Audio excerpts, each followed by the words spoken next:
জীৱনত পাৰিলে পানীৰ দৰে হ'বলৈ চেষ্টা কৰা, যিয়ে নিজে ৰাস্তা নিজেই তৈয়াৰ কৰি ল'ব পাৰে।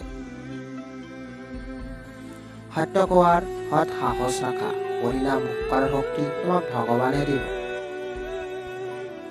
অহংকাৰ সেইজনে কৰে যিজনে হঠাৎ কেনেকুৱা এটা পাই যায় যিটো পোৱাৰ যোগ্যতা তেওঁ নাছিল। কাৰো মনত আঘাত নিদিবা, সুখী হ'ব নোৱাৰিবা, ভাল পাবলৈ নাজানিলে অভিনয় নকৰিবা।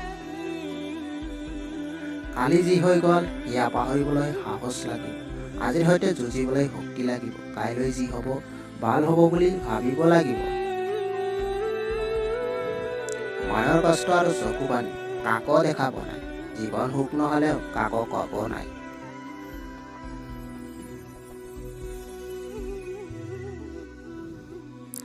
অহংকাৰটো সেইজনে কৰে যিজনে হঠাৎ এনেকুৱা কিবা পাই যায় যিটো পোৱাৰ যোগ্যতা তেওঁ কোনোদিনে নাছিল।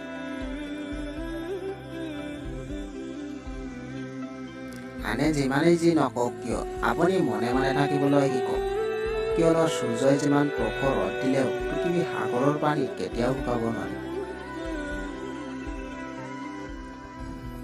চৰাইয়ে কেতিয়াও গছৰ ডাল ভাঙি পৰি যোৱাৰ ভয় নকৰে, কিয়নো সিহঁতৰ বিশ্বাস গছৰ ডালৰ ওপৰত নহয়, নিজৰ ডেউকাৰ ওপৰত।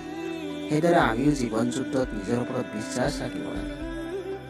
যদি আপুনি বহুত ডাঙৰ সফলতা বিচাৰে তেনেহ'লে অসফল হ'বলৈ প্ৰস্তুত থাকক, কাৰণ প্ৰতিবাৰে অসফল হোৱাৰ পাছত আপুনি অন্ততঃ জানিব পাৰিব শুদ্ধ কোনটো। জীৱনত সুখী হ'বলৈ হ'লে যিবোৰ ভাল পায় সেইবোৰক পাবলৈ চেষ্টা কৰি যাওক। নতুন জীৱনত যি আছে তাক ভাল পাবলৈ শিকি লওক। যদি মোক আপুনি বেয়া পায় পাওক, কিন্তু মোৰ বিষয়ে আনৰ আগত বেয়াকৈ কৈ আনক সাঙুৰি নল'ব।